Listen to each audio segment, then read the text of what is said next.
Hello and welcome to our Runner's Mobility Clinic here. We're going to be having two different sections of the video today. The first part will be doing an overview of what it is that we're going to be focusing on with mobility and strengthening while trying to be the best runners that we can be. And then the second portion of the video will be me going over the different stretches and exercises that you can do to improve your mobility, improve your performance, and improve your ability to run pain-free and without injury. So, without further ado, we'll get started here with the presentation.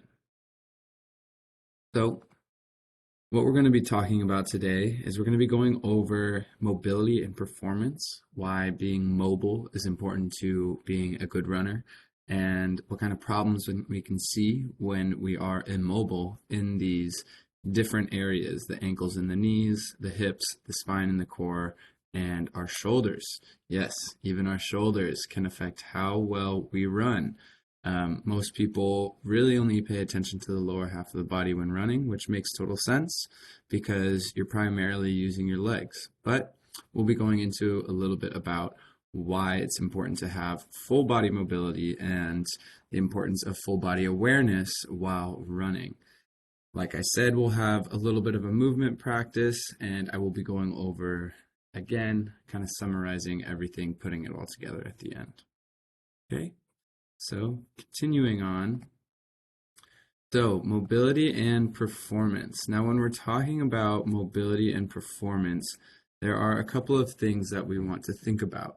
The first one is when we have better mobility, that leads to better muscle activation because we are able to access bigger muscle groups and more muscle groups, the more range of motion that we have. And the more range of motion that we have, the more muscles are required to control that. The more muscle activation we have surrounding a joint, the more stable and supported the joint is, which ultimately leads to an increase in strength and our performance. So being able to mobilize the joint, activate the muscles in that big range of motion, creating a nice and stable joint creates a nice and strong joint. It's very supported and has a lot of muscles activating through. And now when we are looking at the body, there are a few key target areas we want to be mobilizing and strengthening that will transfer to our running really well. Now, if we're going to look at the feet, we're going to be talking about the arch of the foot and the plantar fascia that runs beneath all of the individual digit bones of our foot, providing nice support as we step onto the ground and bounce back off. So looking at that plantar fascia and that arch support. For the calves, we have our two main muscle groups of the gastrocnemius and the soleus, which are the big calf muscles that run along the back of your lower leg. Going up into the knees, we have our quads, hamstrings, and adductors, or our adductors are commonly known as the groin or the inner thigh. Quads are on top of the leg, hamstrings are on the back side of the leg. Our hips will be our glutes, or the biggest muscle in the body. Our abductors, which are running on the outside of the leg that help support the glutes, and our hip flexors, which are directly in front of the hips and are commonly brought tight as we are seated all day. Next up, going into the spine and the core, we're really going to be thinking about the lower back, which is the lumbar spine, and the mid back, which is the thoracic spine. Two really, really crucial elements of posture and control while we're running. And then for the neck, we're going to just be thinking about these general neck muscles that help with rotation and control, side to side bending, our big traps on the back side of our shoulders, and opening up our pecs through activating our mid back. These are going to be important parts of having a healthy and mobile shoulder joints. So let's talk about the knees and the ankles for a second. So your feet are the first line of defense when working through any sort of injury. We commonly see issues with the ankles causing pain in the knees. This is because the ankles can be very dynamic. They move in many different directions. They fold left to right, plant up and down, and can go rotationally. So having a strong and sound foundation is a critical approach to making sure that your legs are healthy, that your running form is good, and that you're able to run the distances that you want to at the pace that you want to. It's important to understand the structure and the function of the ankles to help prevent future issues. So, like I was saying, understanding the multi-directional movements that you can have throughout your ankles and understanding that you have this nice bridge of support that, when strengthened and activated properly, can provide a lot of very, very good support for your running, very nice bouncing off of the ground to make sure that you're running for long periods of time as much as you want. Now, when we look at common things wrong with the ankles here, we're going to see that we often see a heel strike, so driving that heel into the ground, making that foot kind of slap flat forward, getting that flat feet, so we're not having that nice supportive arch springing us off the ground. It's more like we're slamming our foot down than our feet acting like a spring, which will cause some shin splints because it does increase the impact and it increases the usage of your tibialis muscle, which is running through the front of the shin, which is where we commonly see those shin splints happening.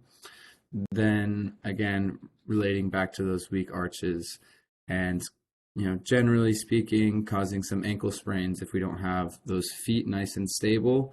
The ankle is going to be working a lot more and moving a lot more, and it's going to be a lot more prone to folding, twisting, tweaking, and causing some sort of problem through some ligaments there. Now, through the knees, we'll see a knee valgus or varus, which is basically a valgus is where your knee caves inward, and a varus is where your knee caves outward. Now, this will just be due to some instability, usually through the ankles or the hips. We'll also see a heavy reliance on the quads, which are the front of the leg, the big muscles that are on top when you're sitting down. And when you have that quad dominance, you'll oftentimes also have underactive or underutilized hamstrings. So this will create an imbalance in your knee, which often shows up as patellar tendon pain, medial pain, or lateral pain so on either side of the knee or just right directly in front. Is where people most commonly see those problems. So having nice balanced legs front to back, having a strong foot, and being able to kind of use the padding of your foot to spring off the ground and not always driving those heels into the floor. Okay. Now, next up, we're going to be talking about our hips. Now, one of the most common things that we see with the hips is our weak glutes, our underactive glute muscles. Like I was saying before, these are the biggest muscles in the body. They're extremely strong and they have a role to play in almost every single movement that you do.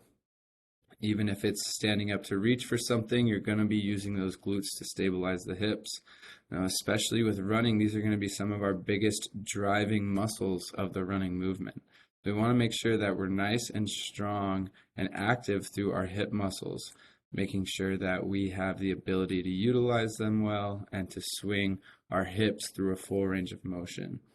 And we're going to start looking into the abdominal muscles here as well, because the lower portion of your abdominal section really attaches and connects to the hip muscles. Most of the time when people think of their abs, they think higher up towards the chest, but those hip muscles and the abdominal muscles of the hip really work together well to keep you supported and driving through, making it easier to go faster. This is also going to correlate with the hip flexors as well. If you can open up the front side of those hips and strengthen them, then you can get a better knee drive through, making your step forward a lot better. And again, having that stable support as you land down to the ground. All of these things, underactive ab muscles, weak glutes, and tight hip flexors, are generally going to expose themselves with a stiff lower back or pain in the lower back after a couple minutes of running. You can find that irritating kind of nagging sensation because you're putting a lot of stress and impact higher up and higher up because you have so many things underactive in the lower portion of your torso and into your hips. So if you can get your hips supportive, your lower back takes stress off of itself and you're able to disperse the energy through your run a lot more efficiently, making you faster and run for longer. So here are some things to pay attention to while you're running. Does your hip jar? Do you have a lot of shake and movement in your hips, or does it feel clean and concise as you're running through? Nice smooth movements through the hips and having less weight shift from leg to leg and more weight control as you're driving forward instead of side to side, losing a little bit of energy, losing a little bit of control. Um, you want to have a good gait, so having the gait be closed, like I was saying, not side to side, but running straight through, and making sure that any sort of pinching or tightness in the hip, any sort of hip flexor pain, low back pain is being addressed and looked at in the ways that I was, addressing before. Is your core engaged? Are your hip flexors tight? Are your glutes engaged? Are you making sure that you have some mobility in the lower back, but you're not jarring yourself from side to side? And these are all things that are going to be really important when running long distances and when starting running from maybe not having done it for as long. Okay, and the next step, we're going to be talking about the spine and the core. So, our spine is one of the most complex areas of our body. It hosts many attachments for ligaments. It has tendons, over 30 bones and muscles each, and it contains your entire spinal column. Your whole, part of your whole central nervous system is protected by your spine. So something that we generally see, like I was saying before, that low back pain, generally attributed to tight hip flexors, weak core, and tight hamstrings. Another thing that we'll start to see that kind of originates into the spine and runs through your hips and the leg is sciatica, or a numbness and a tingling. This is generally caused by a small muscle in the hip, actually, that runs right over the sciatic nerve. And when that tightens up, it starts to irritate that sciatic nerve. And I'll show you guys a really good stretch for how to stretch out that muscle so that you reduce that numbness and the tingling.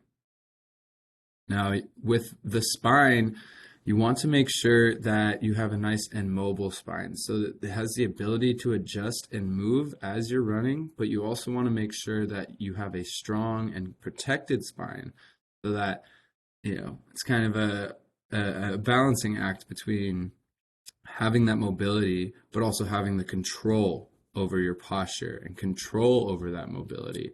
So being able to adjust when needed, but also being able to not adjust when you don't want it to move and when you want it to stay in that good posture and moving nice and strong. So this is going to require some strengthening of deep stabilizers. So a plank exercise is a really good way to do that. And there are some really good opposite side core movements that we can do that we will be showing you in the movement portion. And lastly, we're talking about the neck and the shoulders. Now, this might seem a little misunderstood as to why we would want to talk about this, but it actually hosts a really great impact on your performance. If you're able to relax and relieve stress in your shoulders, then it often becomes a great source of mental cueing for your body to relax. Because as we are running, let's say we're running 3 miles, that could take us well over 30 minutes. So 30 minutes of constant exercise is going to put a lot of stress onto your brain and your body, especially if you're undertrained. You're going to have these thoughts of your body's going to start to freak out. You need oxygen, you need nutrients, your blood is pumping and flowing, your muscles require all this demand and energy. So your brain takes that stress and starts to really stress itself out. Now, your shoulders can be one of the biggest sort of hotbeds for your stress. There's a ton of muscles running through this whole shoulder joint that are really, really strong. So they will kind of manifest a lot of that stress, especially as you feel it in your head. You know, your brain starts to freak out. You get all this stress up here. Your shoulders are almost the first thing that it radiates off of. So having this relaxation and freeness in your shoulders while you're running. You know, you don't necessarily want to have this gigantic swing while you're running, but instead of running up here like this, being able to calm yourself and relax and keep those shoulders and have that stress kind of be defended by your shoulders instead of accentuated, so that the rest of your body from your shoulders down doesn't have that stress radiating from the top. It kind of melts it away and you're able to relax. And I don't know about anybody who has been running before, but I know that on some of my longest runs, I'll really start to tense up. I'll get really stressed out. My body will start to freak out. You know, I've been running for almost 30 minutes now. I'm pushing for one of my better times, and I'll start to get things like knee pain, hip pain, and all these things. And as soon as I start to think about, you know, relaxing my shoulders, just kind of breathing, easing things down, and taking control over the stress that I'm feeling, everything, all the pain, everything else starts to go away. Everything starts to work itself out. We're just getting into a normal pace again, running. So it really is a good technique to help keep yourself in good form, good posture, and good control over your whole body, is to start with the shoulders, keep them nice and relaxed, and let that kind of meditative sensation run through your body as you're going through your run. Okay, now just going over all of it again together here. We have our ankles and knees. Now, a lack of mobility can cause underdeveloped muscles and increased stress on tendons and bones, leading to discomfort. Knee pain is often caused by problems with the ankles or the hips. Now, I was primarily talking about the ankles before, but it's important to note that the hips can also be a main source of knee pain.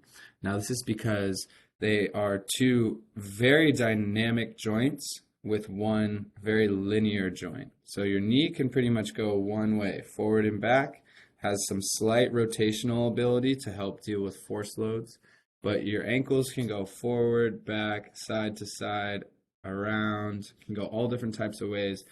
Just same with the hips. They're ball and socket joints that can rotate around and control a very complex range of motions. So these motions can make it so that they're a little bit more susceptible to imbalances, and they're a little bit harder to control because they're so complex. And oftentimes this imbalance or overcomplexity can show up as some knee pain because the knee is very linear. There's only a couple of things that can go wrong, and when they go wrong, it becomes apparent. Whereas the hips and the ankles can adapt to things going wrong. And then the spine and the shoulders, you know, like I was saying, having a healthy functioning spine protected by a strong core will increase your longevity with movement exponentially, not even just with running, but with everyday life. But especially with running, that active core is going to help support all of the rest of the body moving forward, taking the stress off of your hips and your legs, making it easier for you to run for longer and help you avoid pain. And then, as I was just saying, making sure that you can control the stress by relaxing the shoulders, keeping that entire discomfort and ability to calm yourself down, starting with the shoulders and kind of working your way down through the rest of your body as you're running, will help decrease your risk of injury and will also help promote your ability to enjoy your run for longer. Awesome. Well, thank you for coming in. We're going to get started with the movement portion here. And as always, if you have any questions, please feel free to reach out to me, Quinn Gabler, on either Teams or email. And hope you enjoy the movement portion of our video. All right. Getting started with our movement portion here of the Runners Mobility Clinic. We're just going to be going through exercises for each of the different groups that we talked about. Some are going to be mobilizing, some are going to be activating the muscle groups, but all of them are going to be helping us perform at our best. We're going to start off with the knee and the ankle here. The first one that we're going to do is be working on stretching out those calves into a pike calf stretch. So we're going to bring our hands down to the ground. We're going to extend our feet back and swing our hips up, picking one foot up and pressing our heel into the ground with that foot, getting a nice stretch through the calves and pressing our hips and our shoulders away into the ceiling, getting a nice big stretch. Feeling some deep breaths here. And switching sides, bringing that other foot on top of the heel, stretching into the opposite calf. Making sure we're keeping those hips up, keeping that belly button sucked into the spine. Everything nice and supportive here, just feeling that stretch through the heel. All right, and the next one that we're going to do here is for stretching out our quads. If you need to, you can walk over to a wall to get some support, as we will be on one leg. But what you're going to do is just bring that ankle up towards the hip, grabbing the top of the foot and pulling that heel in towards the hip, stretching the top of the leg, getting some nice mobility there through the knee, and feeling a good stretch through the quad, right on top of that leg, through the front side of that upper leg. Now for each of these stretches, we want to hold for about 30 seconds before switching sides, or until we feel that muscle start to relax and the stretch. We can go ahead and switch sides, pulling that heel into the hip, getting a nice stretch through the top of that other leg. Again, if you need to use a wall to help balance, that's totally fine. But I encourage you to try and just use it as a guide instead of a crutch. So just gently touching the wall, trying to get that single leg stability, trying to figure out that ankle stability, and good. Now, this next one is going to be for ankle strengthening and mobility. What we're going to do is we're going to draw our ABCs with our big toe. So starting with the A, B, C, you're going to go through the whole alphabet, getting each letter nice and controlled with the movement. Again, you can use the wall here to help support if you don't have that single leg balance yet. Making your way through each letter, drawing all the capitals. And what this does is really just helps get a real big range of motion and being able to get all of those different directions I was talking about with the ankle moving nice and through. We're going to go ahead and switch feet, making sure that we're getting through both sides. Getting all of those directions here. And now as I'm going through each letter, I'm really trying to make each letter as big as I can. So getting all the way through that range of motion and making sure I'm pushing the boundary there a little bit without moving my hip too much. It's just the big toe moving, controlling, and working all of those little muscles in the ankle, getting that mobility nice and strong. Very good. Next up, now that we have our ankles nice and awake, our calves nice and stretched out, we're going to do a wall-assisted calf stretch. So I want you guys to lean against your wall and get nice and extended out with your heels pointed behind you. We're going to stretch out into those calves like we were doing in the pike, but this time we're going to pop up onto the toes. So really getting full range of motion through the heel, the foot, and the ankle. Working into those calf muscles, opening them up, releasing tension. Getting a nice, calm movement as we're working on that really important movement of toe extension here. And one more. And good. Now, the next one we're going to do here is going to be working on our hip stability as well as our knee stability, and it's going to be a split squat. So we're going to get into a split stance here. One foot slightly in front of the hips, one foot slightly behind the hips. And we're going to tilt our chest forward slightly, getting majority of our weight into that front leg. I've got about 70%, 30% of my weight split between front and back. And I'm going to drive that knee forward, drop down to a comfortable range, and come back up. Now you don't have to get all the way down to the ground, but just work in a range that feels good and trying to focus on loading that forward hip. So my right hip is taking a lot of the load here. We're trying to work on that hip and knee connection here, getting that knee mobility, working with hip stability, having that ankle be nice and flat to the ground. We're going to go ahead and switch sides. Dropping down, getting a lunge. Very good. Just keeping that weight centered over the middle foot of the arch. Nice even pace. And good. All right. Now we're going to go into some hip work here. We're working our way up into the hips and then into the torso. We're going to start with a pigeon pose. Okay, so we're going to drop down onto one knee here. We're going to bring our shin down to the floor and have it be parallel with our hips. So I've got my shin nice and flat, pointed across the floor here, and I'm just going to extend one leg back. As I lower myself down, I'm going to feel a nice stretch through this outside of the hip. And this is going to be really important for working on you folks with sciatica, really releasing that nerve pain and that tension. This is the direct muscle that kind of irritates that sciatic nerve.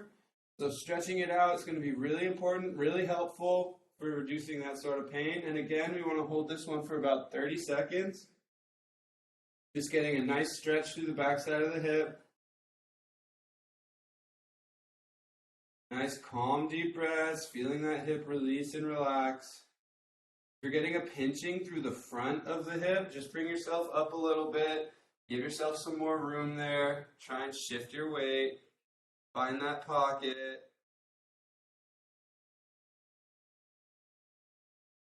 And we're going to go ahead and switch sides. So bringing that other foot forward. Also get into it from this 90-degree starting position. Might be a little bit easier.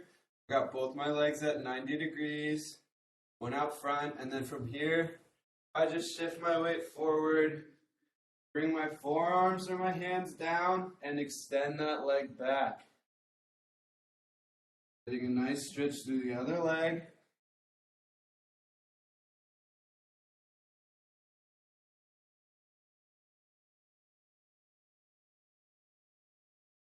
Very good. Keep those deep breaths going. Keep that hold.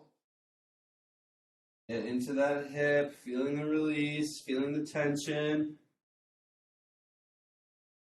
And relaxing out. All right, the next one we're going to do is going to be up onto our feet. We're going to do a hamstring sweep. So we're going to bring one foot forward, heel pointed to the ground with our toes pointed up towards the ceiling. We're going to reach our hands back behind the hips and push our fingertips past the heel, sweeping up nice and tall. Getting a big, long sweep through and making sure we're standing all the way up nice and straight. Really pushing those fingertips past the heel and switching sides. Getting that other foot forward and sweeping down, reaching through the hamstrings. Sweeping nice and even through. Last one. And good. All right, now it's time to get a little bit of activation here through the hips. We're going to go back down onto our mat and do some glute bridges. So I want you to lay with your back flat on the floor, feet on the ground, knees pointed up towards the ceiling. Your hands are going to be down by your hips. And from here, you're going to pull your lower back into the ground, belly button sucked into spine, and you're going to drive your hips up, creating a nice flat line from your shoulders through your hips to the knees. So really push those hips up as high as they'll go. If you need some help, you can use your hands to help lift those hips up higher. And then we're going to let go, slowly releasing the hips back down. Nice and even, feeling that weight shift from side to side, trying to meet it in the middle. Once you feel that tap, bring the hips right back up. You can use those hands to help push all the way up to the top. And lowering, nice and even down, slow and controlled, feeling that weight, trying to control it through the middle. We'll go one more, tapping down and driving up. And slowly lowering down again. Very good. Okay. Now, next up, we're going to go into a single leg balance. So this is just going to be a strict balance on one leg. Again, if you need, you can use the wall to help assist. Try not to use it as a crutch, so not putting all of your weight constantly, but just using it as a guide to help recorrect that off balance. So you're teaching yourself to get balanced a little bit more. Okay, so we're going to start with 1 foot forward on the ground, planted up. We're going to bring that knee up, trying to keep that knee nice and level with the hip. You should be able to keep that hip nice and flat, keeping that knee up high. We're just going to hang out here for a couple more seconds. Belly button sucked up to spine, shoulders nice and level, feeling that stability through the one side. And lowering down, nice and controlled, switching sides, bringing that other knee up, getting that knee nice and high, keeping that leg flat,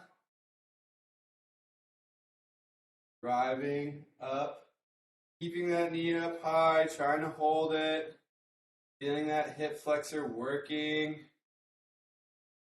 feeling that hip planted down to the ground, and done. Good. Our next exercise is just really going to be working all of it together, ankles, knees, and hips. We're going to be doing some squats. So I want you to get your feet about shoulder width apart, belly button sucked up to spine, torso nice and tall. We're going to bring our hands out in front and drop our hips down, popping out, letting those feet come nice and planted into the ground, keeping our weight over the middle foot, driving up and down, feeling that weight be controlled by the hips and supported by the feet. Last one. Good. All right, working up into the spine and the core here, we're going to start with a standing side bend. So we're going to bring our hands up and over our head, interlocking the fingers, pressing the palms away towards the ceiling, and we're just going to tilt out to the side, getting a nice stretch through the torso, opening up the back, coming back to middle, stretching out to the other side. And one more each direction, getting a nice stretch. And back again. And dropping back down. Okay, now we're going to get into our cat-cow. We're going to go onto our hands and knees, starting with the belly button sucked up to the spine, back nice and flat. We're going to drop the belly button down, tilt the chin up, looking up towards the ceiling, driving the ground away through the through the hands and the knees, and then pulling that spine back up into a nice big bridging arch, tucking those hips underneath, and pushing those hips back, moving the spine through, getting some real good mobility here, picking up, feeling each individual vertebrae moving as you go, and last time up, pulling up to the ceiling, getting that belly button sucked up high, and done. Now from the same position, we're going to go into our bird dog. So we're going to go opposite hand and leg extended out, being nice and supported from the hands and the knees. You want your hand directly under the shoulder, knees directly under the hip. You're going to extend out and hold up at the top for just about a few seconds and come back down, switching sides, moving at a nice controlled pace.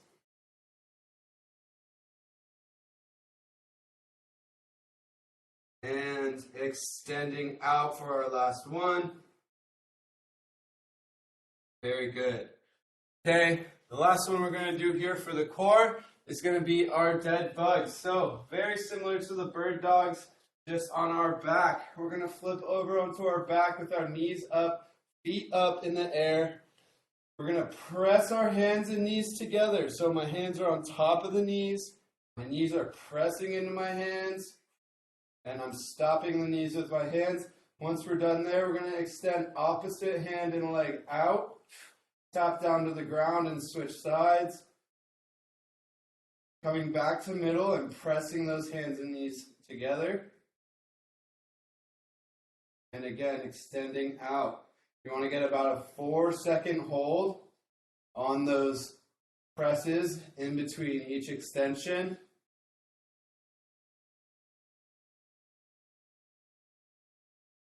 And very good. Last but not least, we're working through the shoulders, making sure that we have not a lot of tension. We're nice and relaxed.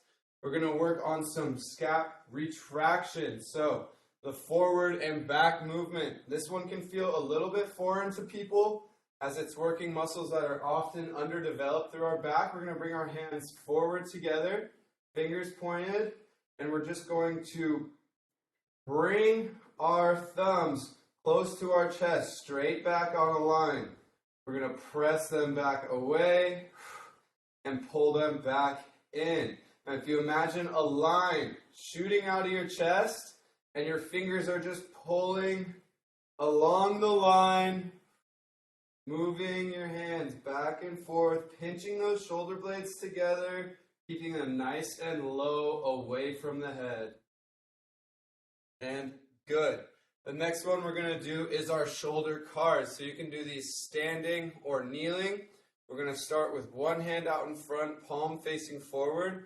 We're going to reach those fingertips up towards the ceiling, rotating the palm out and reaching back behind, trying to keep our chest and shoulders square forward. As we pass back to the hip, the palm is facing inside, and as we come back up, it's facing forward again. We're going to go back the other direction, coming down. Palm rotates in, rotating around, opening up, waving to the crowd, and coming back forward, palm facing forward. We're going to do the other side, keeping that shoulder forward, palm facing outward. We're going to come up, rotate up and around, coming down, and getting that palm facing inward again, coming back up so we're facing forward, sweeping back down towards the hip, rotating around, palm facing out, coming back forward and down. Good. Last two exercises for activation here are going to be working on the rear part of the shoulder. So we're going to come down. We have our swimmers. So we're going to come up, forward with our feet and hands extended with our stomach on the ground. We're going to pick our hands and feet up, get a nice big stroke out to the side, bringing our hands down to the hips, tapping the hips and coming back forward, nice and controlled, tapping back down and up, getting a nice sweep down to the side, tapping the hips and coming back forward. One more time through. And back down. Good. Last one of the day here. We're going to start in the same position on our stomach, but our hands are going to start down by our armpits. So nice and tight in towards the torso, elbows pointed down towards the hips. We're going to pick the hands up, extend the fingertips forward, pressing up and over into that swimmer's position starting, and then we're going to drive the elbows back down, extending back and forth, keeping our hands up the whole time, pinching those shoulder blades back together as we come low, and holding it as we press forward. We've got one more. And done. All right. Thank you guys so much for joining in to our movement portion and watching through our mobility clinic for runners. I hope you guys are all ready to warm up and get going on your runs. If you're having a good time with this routine, please use it before all your runs. If you have any questions, feel free to reach out to me. Thank you so much.